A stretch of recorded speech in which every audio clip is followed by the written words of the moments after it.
दोस्तों नमस्कार। मैं डॉक्टर संजीव कुमार एक बार फिर आपके सामने प्रस्तुत हूँ एक नई हस्ती के साथ। सुषमा व्यास राजनिधि एक सशक्त कहानीकार और व्यंग में भी दखल के साथ वो साहित्य सृजन लगातार कर रही हैं और इधर धीरे धीरे उनके किताबें प्रकाशन की ओर बढ़ रही हैं। अभी तक 2 पुस्तकें प्रकाशित, तीसरी लाइन में। स्वागत है सुषमा जी, अनुस्वार मंच पर आपका स्वागत है।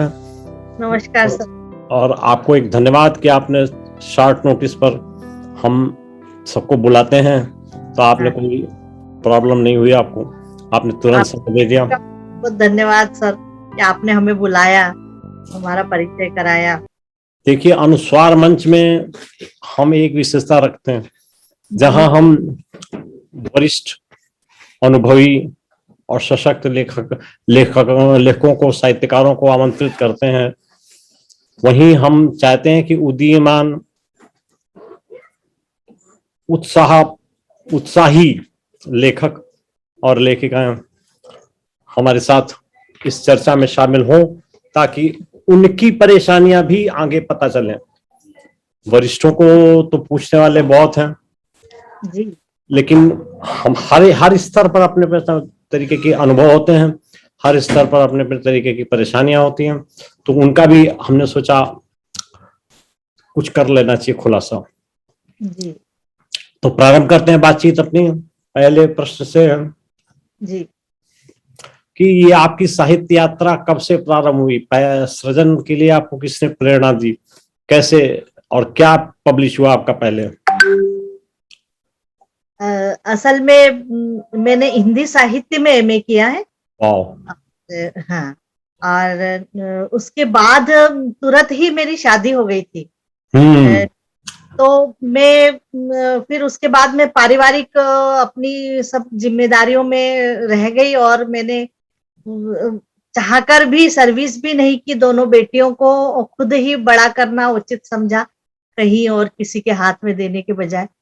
तो जब मेरी बड़ी बेटी की शादी हुई तब मुझे ऐसा लगा कि मेरे जीवन में कुछ खालीपन आ गया है और मुझे कुछ करना चाहिए और अपने लिए जीना चाहिए, क्योंकि हर स्त्री को अपने लिए जरूर जीना चाहिए। अपने अस्तित्व को बचा के रखना जरूरी है और उसके लिए आवश्यक है कि आप अपनी इंडिपेंडेंट, यूनिक पर्सनालिटी डेवलप करें। और प्रारंभ से ही मेरे मन में यह जरूर था कि मैं समाज को अपनी तरफ से कुछ न कुछ जरूर दूं जीवन में।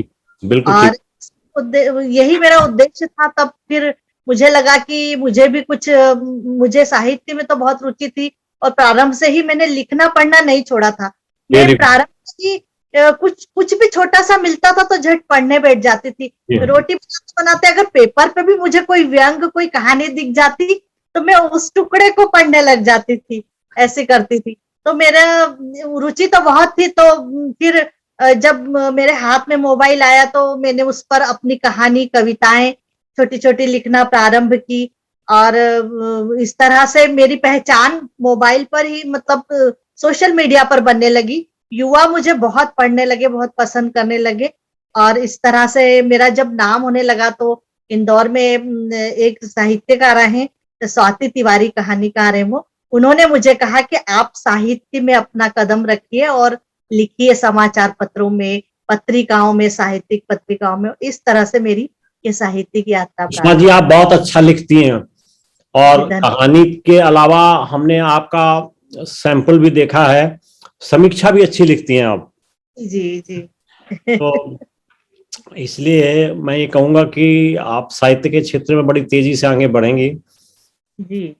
पहली रचना आपकी क्या थी जो पब्लिश हुई अखबार में या कहीं पत्रिका? मेरी पहली रचना एक पत्रिका में ही पब्लिश हुई थी और मैं गुनगुनाने लगी हूँ, इस तरह से वो एक कविता थी। जो मेरा प्रारंभ था और वो काफी पसंद भी की गई। तो फिर मेरा उत्साह बढ़ा और मैंने धीरे धीरे सभी पत्रिकाओं में, और फिर एक इंदौर से पवन पुत्र पत्रिका निकलती है, मैगजीन है वो, उसमें मैंने आध्यात्मिक आलेख लिखना जब प्रारंभ किए तो वो बहुत पसंद किए जाने लगे। तो फिर वो एक नियमित हर महीने की एक कॉलम ही मेरे नाम हो गया था।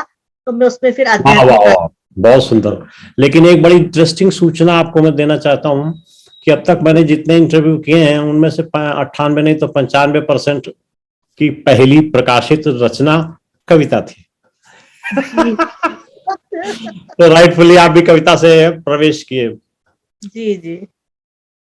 तो कविता आपकी प्रथम थी और अभी आप कहानियां और लेखन करने लगे हैं, व्यंग जी लेखन करने लगे हैं, तो कुल मिलाकर के कितनी विधाओं में प्रवेश कर लिया? जी, लगभग शायद सभी विधाओं में मैं प्रवेश कर चुकी हूँ धीरे धीरे। मैंने कहानी, पहले कविताएं लिखी, फिर कहानी, अब उपन्यास तो लिख ही रही हूँ। इसके साथ जब मेरा परिचय 21वीं सदी में ललित जी से हुआ तो उन्होंने मुझे कहा कि आप व्यंग भी लिखिए, आप अच्छा लिखती हैं।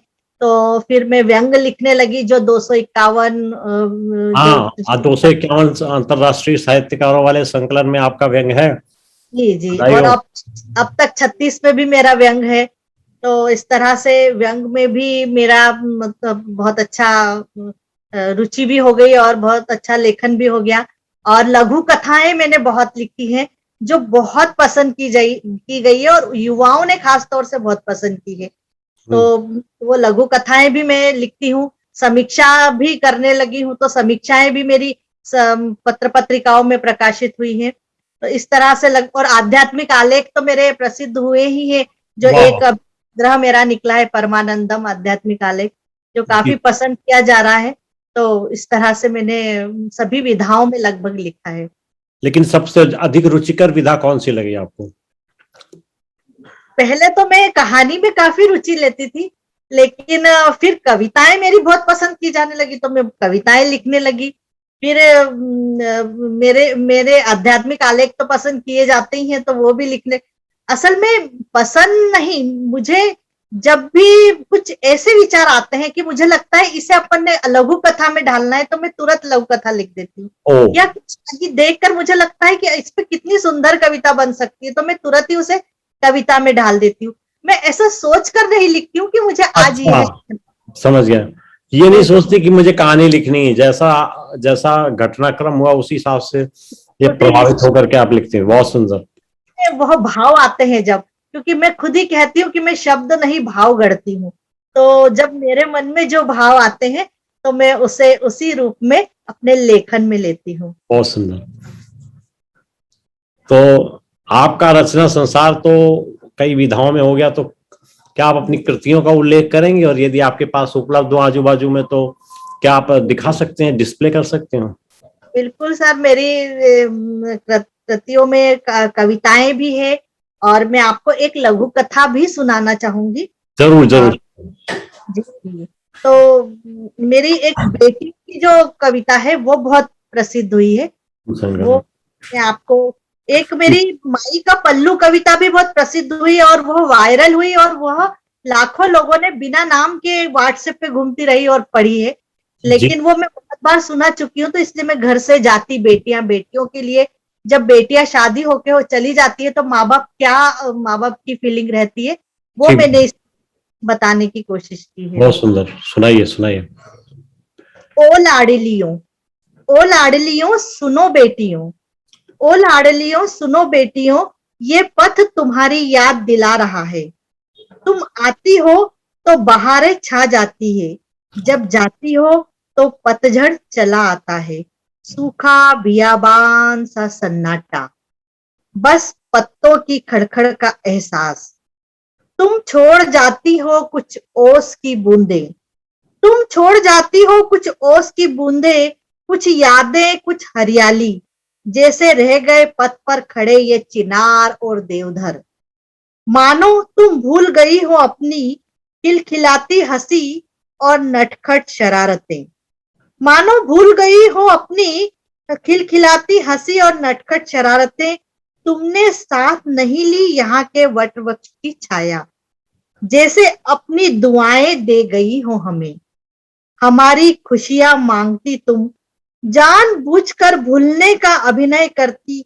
तुम थोड़ा थोड़ा यहीं रह जाती हो, तुम थोड़ा थोड़ा यहीं रह जाती हो, अपने बनाए मिट्टी के घरकुल में।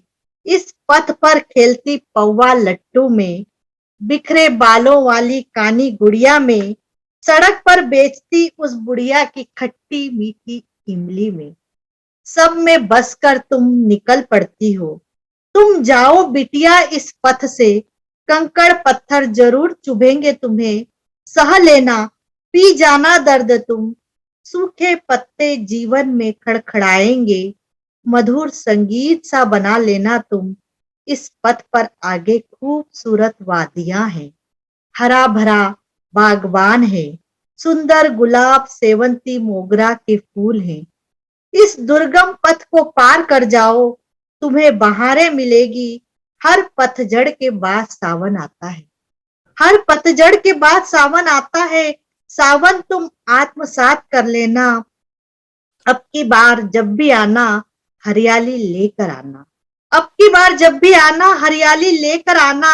ओस की नन्ही बूंदों को पत्तों पर छोड़ जाना, प्यार और स्नेह की छांव दे जाना। माटी की सौंधी खुशबू छोड़ जाना, माटी की सौंधी खुशबू छोड़ जाना। भीनी भीनी समीर के झोंके बिखेर जाना, रिश्तों की लताओं को बांध जाना, रिश्तों की लताओं को बांध जाना। ओ लाडलियों, सुनो बेटियों, बहुत याद आती हो इन पतझड़ों में। सावन सी बरसना जरूर, सावन सी बरसना जरूर। ओ लाडलियों, सुनो बेटियों, ओ लाडलियों, सुनो बेटियों। बहुत सुंदर, थोड़ा मार्मिक भी है, इमोशनल टच है। जी अच्छी धन्यवाद। भाषा और शैली में लिखती हैं आप। साधुवाद। जी मैं चाहूंगा कि आप अपने एक लघु कथा भी सुनाएं, जो लघु हो। बिल्कुल बिल्कुल सर। और वो लघु कथा बहुत प्रसिद्ध है, और मैंने युवाओं के लिए लिखी थी। वो एसिड अटैक पर लिखी थी मैंने। जी जी कि मुझे ये, मैं चाहती हूँ कि अगर इस लघु कथा को मैं हर जगह सुनाना पसंद करती हूँ, इसलिए बिल्कुल, यहाँ भी सुनाइए, यहाँ भी सुनाइए, जी क्योंकि पढ़ अगर अपना। विषय वस्तु ऐसी है उसकी कि जी उसे हर जगह सुनाया जा सकता है। जी, तो शायद मेरा लिखना सफल हो जाए, मैं यही चाहती हूँ। तो गलता एसिड, इस लघु कथा का शीर्षक है गलता एसिड। वो एसिड की बोतल लेकर चौराहे पर पान की दुकान के पास खड़ा हो। वो एसिड की बोतल लेकर चौराहे पर पान की दुकान के पास खड़ा हो गया था। कॉलेज से आएगी तो यहीं से गुजरेगी, डाल दूंगा चेहरे पर। बड़ी अपने आप को बेहद सुंदर समझती है। कितनी बार प्रेम संदेश भेजे, आगे पीछे घुमा, कोई जवाब नहीं। अकड़ कर बिना देखे निकल जाती है।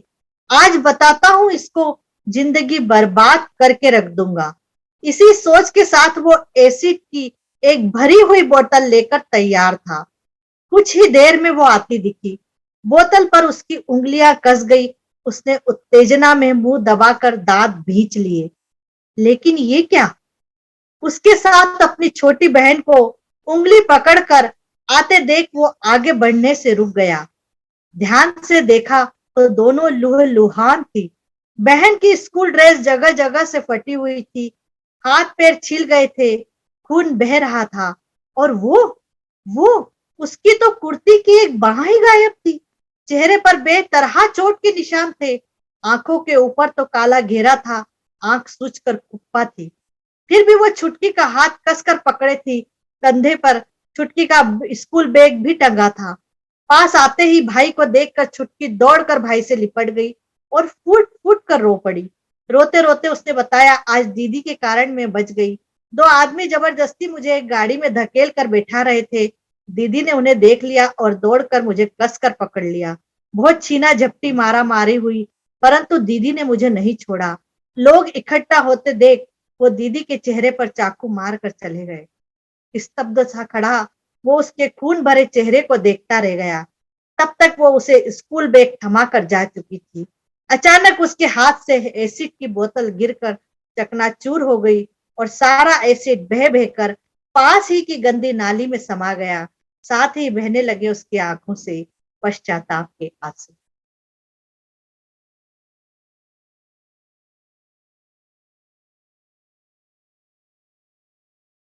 सर आवाज नहीं आ रही है, सर आवाज नहीं आ रही है। हमने कहा ये विषय वस्तु ऐसी है कि जो हर समय अप्लीकेबल है और इस प्रकार की घटनाएं सरेआम होती रह रही हैं। आपने बहुत अच्छे तरीके से लिखा और उसको बहुत अच्छे तरीके से आपने जान दी, उसकी छोटी बहन को साथ में मिल जोड़ करके, बहुत सुंदर। तो कैसे चुनती हैं वैसे आप ये विषय वस्तु कहानियों की, व्यंग की? जी, अपने आसपास ही जो वातावरण जो देखती हूँ मैं, बस उसी से मैंने आपको पहले भी बताया कि जब मैं देखती हूँ और मुझे जो भाव आने लगते हैं, मैं उसी को अपनी कविताओं में, कहानियों में ढालने की कोशिश करती हूँ। जी जी। तो इस तरह से और तो इसका मतलब ये बात, ज्यादातर आपके जो विषय वस्तु होती है और ये पात्र जो आपकी कहानियों में होते हैं, ये पात्र कहाँ से उठाती हैं आप? वास्तविक जीवन से उठाती हैं या कल्पनाशीलता के साथ? रहती है, लेकिन कहीं न कहीं तो अपनी कल्पना में भी जीता है, क्योंकि कल्पना में जीता है तभी वो इतने सुंदरता से लिख पाता है। वास्तविक तो है ही जीवन में, लेकिन जो लेखक होता है वो प्रस्तुति में अपनी कल्पना ज़रूर उसको वो करता है, उसका उपयोग ज़रूर करता है। क्योंकि कल्पना उसकी जो है वो एक कहना चाहिए एक स्वप्न की तरह होती है, जिसे वो जीना चाहता है। तो इसलिए मेरी कल्पनाएँ तो रहती है मेरे पास, काफ़ी कल्पनाएँ रहती है। बचपन से खुली आँखों से स्वप्न देखती थी, समझ लीजिए वही मैं अपने जीवन में उतार रही हूँ। एक प्रश्न उठता है कि जब पात्र आपके काल्पनिक होते हैं तो उनको वास्तविकता से आप अधिकांश काल्पनिक होते हैं, लेकिन उनमें से सबसे प्रिय पात्र आपका कौन है आपके कहानियों में, यदि आप उल्लेख कर सकें तो? एक मैंने कहानी लिखी है, थर्ड जेंडर पर है वो। जी। वो है तीसरे कदमों की आहट की जी कहानी है। जी जी मेरे उसमें कल्पना भी है और सच्चाई भी है, दोनों जी जी जी। दोनों है।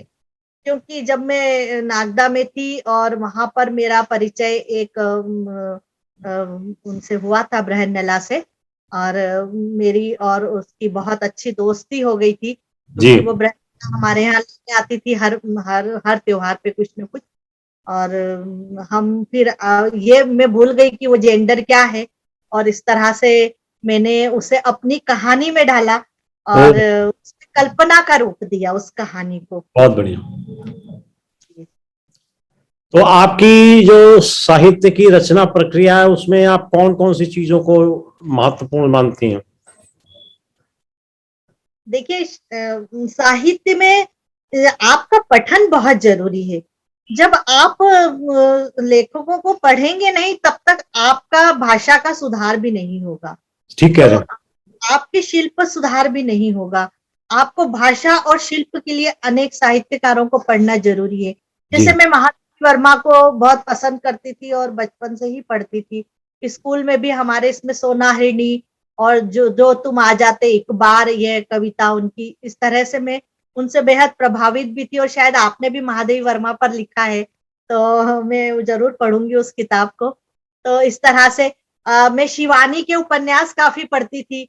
और अध्यात्म का मेरी रुचि थी, तो मैंने आचार्य चतुर्सेन की वयम रक्षामः पढ़ी थी। इसी तरह शिवाजी सावंत की मैंने मृत्युंजय, जो अभी भी मेरे पास है और कभी कभी मुझे अच्छा मन होता है तो मैं उसे पढ़ती हूँ। तो इस तरह से पठन बहुत जरूरी है। हम हर तरह के बिल्कुल जब तक पढ़ेंगे नहीं साहित्य को, तब तक हमारा हमारा लेखन नहीं सुधरेगा। बिल्कुल ठीक कह इसलिए रहे हैं। शिल्प के लिए, भाव के लिए पठन पाठन बहुत जरूरी है। ये इतनी अच्छी भाषा कैसे लिख लेती हैं आप? सच्ची बस बचपन से ही जो पढ़ने का शौक रहा, तो मैं फिर उसी में मतलब अपने आप ही लिखने लग गई ये सब। सुधरता गया। जी जी तो सामाजिक परिवेश में जो ये परिवर्तन हो रहे हैं आए दिन, नई घटनाएं होती रहती हैं साहित्यिक क्षेत्र में, राजनीति के क्षेत्र में, आर्थिक क्षेत्र में, सामाजिक क्षेत्र में, तो इन घटनाओं से आपका प्रभावित होना कहाँ तक होता है? प्रभावित तो होती है, हर व्यक्ति प्रभावित होता है। लेखक तो सब बहुत संवेदनशील होता है, तो और ज्यादा प्रभावित होता है। और एक महिला तो बहुत प्रभावित होती है मेरे ख्याल से, क्योंकि उसमें बहुत संवेदनाएं होती है। इसलिए एक जो लेखिका होती है वह प्रभावित होकर ही लिखती है। तो अगर कुछ सामाजिक असंतुलन देखती है तो वो उस पर लिख देती है। राजनीति में कुछ दुर्व्यवहार देखती है या राजनीति में असंतुलन देखती है तो उसमें भी लिखने की कोशिश करती है। इस तरह भ्रष्ट राजनीति पर भी लिखने की कोशिश करती है। इसी तरह परिवार से जुड़ी रहती है तो पारिवारिक वातावरण को वो बहुत अच्छे से पहचानती है। तो एक लेखिका परिवार की भी जो घटनाएं होती है उसे भी बहुत अच्छे से अपने लेखन में उतार लेती है। तो इसी तरह मैं भी लिखने की कोशिश करती हूँ। मैंने एक लघु कथा लिखी थी खूंटी, वह भी एक परिवार की ही मतलब है। अगर आप कहें तो 2 मिनट की है, मैं सुना सकती हूँ छोटी सी।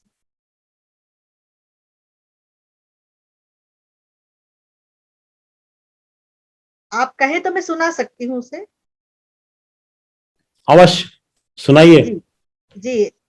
ये ये आप मतलब अपने आसपास का जो वातावरण है वही देखकर मैंने लिखी थी कि एक बुजुर्ग महिला की भावनाओं को प्रकट करने की कोशिश की थी कि एक महिला को आप ये मत समझिए वो बूढ़ी हो गई है तो उसका जीवन खत्म हो गया है। उसमें वही उत्साह रहता है जो एक युवा में रहता है। खूंटी, अम्मा जरा ये चाबी का गुच्छा पकड़ो तो, संभाल कर रखना हो, इधर उधर मत कर देना। बड़ी बहू चाबी पकड़ा कर चलती बनी। इतने में पोती आई। दादी मेरा बैग, इसमें मेकअप का सामान है, जरा ध्यान रखियो। और ये जा वो जा, 2 मिनट में गायब। तभी बेटी मीरा ने कमरे में प्रवेश किया। अम्मा यही बैठी हो ना, जरा कमरे में सामान का ध्यान रखियो, शादी का घर है, सब हमारे सूटकेस बैग देखो तुम्हारे आसपास ही है, जरा देखते रहियो। अरे पर सुनियो तो मीरा, प्यास लगी है, एक गिलास पानी। वाक्य पूरे हो उसके पहले ही मीरा कमरे से बाहर जा चुकी थी। नातिन प्रिया की शादी का कितना अरमान पाले बैठी थी सुशीला। सबसे मिलूंगी, नाचूंगी, गाऊंगी। परंतु इतने में ढोलक की जोरदार आवाज ने उत्साह भर दिया। थोड़ा सा बाहर जाकर देखो तो सही, सब नाच रहे होंगे। सोचकर उठी और दरवाजे से बाहर जाकर झांकी रही थी कि बेटे ने टोक दिया। अम्मा कहाँ जा रही हो? आपको एक ही तो जिम्मेदारी दी है कि ये कमरे का सामान संभालना है। अब आपको बाहर क्या काम है? आराम करिए, यहाँ से हिलना मत, सब कीमती सामान यहीं पड़ा हुआ है। अपना सा मुंह लेकर अम्मा फिर पलंग पर आकर बैठ गई और सामने लगी खूंटी को एकटक देखने लगी, जिस पर तरह तरह के वस्त्र टंगे हुए थे।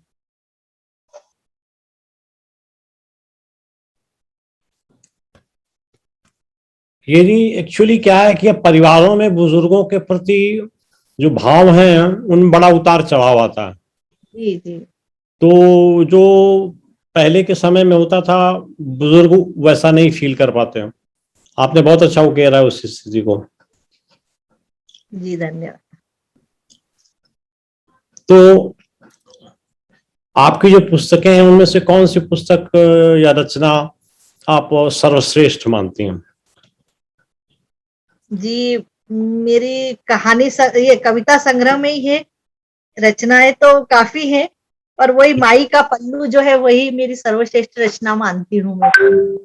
माँ के पल्लू पर युवाओं के लिए लिखी थी कि एक आपके घर की महिलाएं जो घर में कैसा एक पल्ले से मैनेजमेंट कर लेती है पूरे जीवन भर, तो वही मैनेजमेंट आप एमबीए वालों को और नौकरी करने वालों को समझना चाहिए और उसी तरह से अपने जीवन में उतारना चाहिए। तो उस पे मैंने लिखी थी वो। मैंने एमबीए मैनेजमेंट इंजीनियरिंग और उन बच्चों के लिए लिखी थी और इंजीनियरिंग कॉलेज में सुनाई भी थी उन लोगों को कि अच्छा, आपको किस हाँ, कैसा पसंद किया था लोगों ने? मैंने मोटिवेशनल स्पीच के लिए मुझे बुलाया गया था तो मैंने फिर ये वाली कविता उनको सुनाई थी। बहुत सुंदर। जी।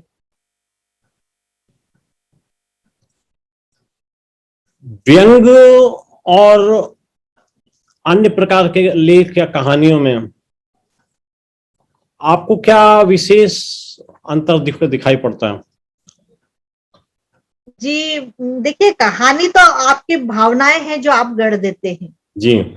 कविता जो है वो एक सुंदर कल्पना की तरह होती है आपके पास, जिसे आप बाहर लाते हैं। जी। और कविताएं तो ऐसी होती है कि जो आप लिखते हैं उससे उसमें पाठक भी डूब उतरता है आपके साथ साथ। और जो व्यंग होते हैं वो आप असामाजिकता जो देखते हैं जीवन में और उससे तिलमिला के जो आप लिखते हैं वही व्यंग कहलाता है। एक महीन धागे में सुई की तरह पिरोने जैसा है, जिसमें भाषा और शिल्प जो है बहुत महीन होते हैं, जो जो चोट करते हैं धीरे से कभी जोर से। जैसे एक कुम्हार जो है चोट करता है लोहे पर, तो कभी वो जोर से धन्न से मारता है और कभी धीरे से उसे खटखटाता है और एक जो है घड़े को गढ़ देता है। इस तरह से मैं व्यंग को समझती हूँ कि व्यंग भी ऐसा ही होता है। बहुत अच्छा, बहुत अच्छा। ये देखिए आजकल व्यंग का लेखन बहुतायत से हो रहा है, बहुत कुछ लिखा जा रहा है लेखकों के द्वारा, लेकिन क्या है कि पाठक उससे उतना प्रभावित या तादाद में नहीं बैठा पा रहा। आपको क्या लगता है इसके क्या कारण है? लेखक की किस शिल्प में कमी है, क्या कमी लगती है कि उतना पाठक एक्सेप्ट नहीं कर पा रहा? जी जी, देखिए लेखक जो व्यंगकार जो है वो लिख तो रहे हैं, ये बात अच्छा भी लिख रहे हैं, मैं ये नहीं कहती कि नहीं अच्छा लिख रहे हैं, और काफी लिख रहे हैं, बहुत लिख रहे हैं, लेकिन हमारे हमारे विषय जो है वो एक जैसे हो जाते हैं। करेक्ट। हर प्रकार के विषय एक जैसे हो जाते हैं, ये मैं बहुत देख रही हूँ। मुझे लगता है कि हमें अलग अलग कुछ नया कुछ होना चाहिए व्यंग में, कुछ नए विषयों को उठाना चाहिए। हम युवाओं के लिए विषय नहीं उठाते, हम महिलाओं के लिए विषय नहीं उठाते, ठीक हम है, एक जैसे विषयों पर जा रहे हैं। तो इसीलिए पाठक भी उससे थोड़ा ऊब जाता है। और साथ में ये भी है कि आजकल पाठक वर्ग बहुत कम हो गया है। अगर युवाओं को जोड़ना है तभी हमारा पाठक वर्ग भी बड़ा होगा, क्योंकि हमारी पीढ़ी तक तो पढ़ना आया है सब और सब रुचि लेकर, लेकिन जो की पीढ़ी है वो अंग्रेजी पे ज्यादा डिपेंड हो गई है और वो उसे इसमें रुचि थोड़ी कम हो गई है। तो उस सर आवाज चली गई है, आवाज चली।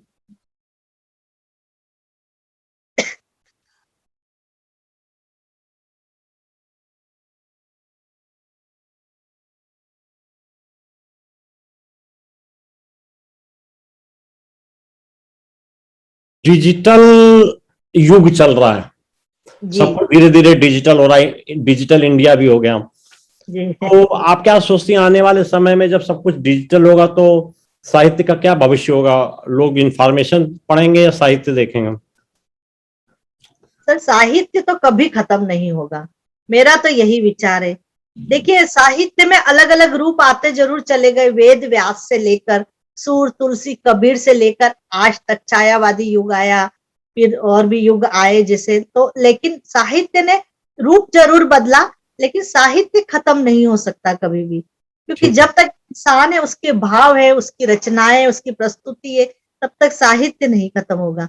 वो चाहे डिजिटल पर लिखे, चाहे कहीं भी लिखे, लेकिन हाँ किताबों का महत्व होना चाहिए और किताबें भी कभी खत्म नहीं होगी, क्योंकि जो किताबें हम पढ़ते हैं उसमें जो सुकून हमें मिलता है वो शायद हमें मोबाइल पर या लैपटॉप पर या कंप्यूटर पर पढ़ने से नहीं मिलता है। एक साहित्यकार ने एक बड़ी अजीब सी चीज बताई, उसने ये बताया कि किंडल में पढ़ने में कहानी कथा जो भी है और किताब में पढ़ने में सबसे बड़ा जो फर्क है वो ये है कि किताब की जो महक है वो नशा पैदा करती है पढ़ने का। जी जरूर, बिल्कुल बिल्कुल। उसमें कागज की खुशबू समाई होती है, केमिकल्स की खुशबू समाई होती है और इंक की खुशबू समाई होती है, तो वो किंडल में कहाँ मिलेगी? जी, और मधुर संगीत के साथ जब आप कोई कहानी कविता पढ़ते हैं ना, तो वो आपको कल्पना के लोक में ले जाती है। वो आप एक मोबाइल पे पढ़ने में उतना मजा आपको मजा नहीं आएगा। सही कह रही, थैंक यू। एक बड़ा व्यक्तिगत प्रश्न पूछना चाहूंगा कि लेखन के अलावा आपकी हॉबीज क्या हैं? सारी हॉबीज है मेरी वैसे तो। मुझे संगीत बहुत पसंद है, नृत्य भी, मैंने कथक नृत्य भी सीखा था और कॉलेज में काफी परफॉर्मेंस देती थी मैं नृत्य में भी। जी, और जी। अभी भी शादी ब्याह में नृत्य करना मुझे बहुत पसंद है। पाक कला में मैं निपुण हूँ, मेरी जलेबियां, मेरे समोसे और कचौरियां बहुत फेमस है। वाह, तो आना पड़ेगा, मुझे जल्दी प्रोग्राम बनाना पड़ेगा। आपको जरूर खिलाऊंगी। मैं दिन आधे घंटे में जलेबी का वो तैयार कर लेती हूँ और जलेबी बना अरे देती वाह, हूँ। और हमारी तो मनपसंद चीजों में से एक जलेबी। गुलाब जामुन बहुत अच्छे बनाती हूँ, क्योंकि जब हम नागदा में थे तो वहां पर मावा बनता था जो सब पूरे देश में जाता है, वहां का मावा। तो बहुत। मैं गुलाब जामुन भी काफी अच्छे बनाती हूँ। तो पाक शास्त्र में भी मैं निपुण हूँ और घर के कार्य में भी निपुण हमारी हूँ। हमारी पार्टी का इंतजाम हो गया। मैं एक्चुअली उज्जैन काफी जाता रहता हूँ। अच्छा अच्छा। हाँ, आई। महाकाल जब बुला लेते हैं तो हम चले जाते हैं। अच्छा तो अच्छा। हाँ, इंदौर होके जाना होता है। महाकाल की भक्त भी हूँ, ये भी आपको बता दूं। ये मेरा बाबा महाकाल का ही, अमरनाथ का है ये जो मेरे हाथ में अच्छा, है। Very good. शैव अ, भक्त हैं आप। अपने साथी लेखकों के लिए आप क्या संदेश देना चाहेंगे? साथी लेखकों के लिए तो मैं यही कहूंगी, लिखें, खूब लिखें, मन से लिखें और समाज के लिए लिखें, अपने लिए नहीं लिखें। अपने लिए जियोगे तो कोई मतलब नहीं है। अपनी महत्वाकांक्षा पे ध्यान ना दे, लेकिन हाँ समाज के लिए बहुत अच्छा लिखे, बच्चों के लिए लिखे, इस आने वाली पीढ़ी के लिए लिखे, ताकि इनको हम कुछ देकर जा सके। अपने संस्कार, अपनी संस्कृति, अपनी परंपराएं इन जी। लेखों के माध्यम से हम उन्हें देकर जा सके, सच्चाई देकर जा सके, उन्हें आगे बढ़ने की प्रेरणा, इस देश को आगे बढ़ाने का की सोच देकर जा सके हम। बहुत सुंदर, बहुत खूब। और पाठकों के लिए आप क्या संदेश देंगे?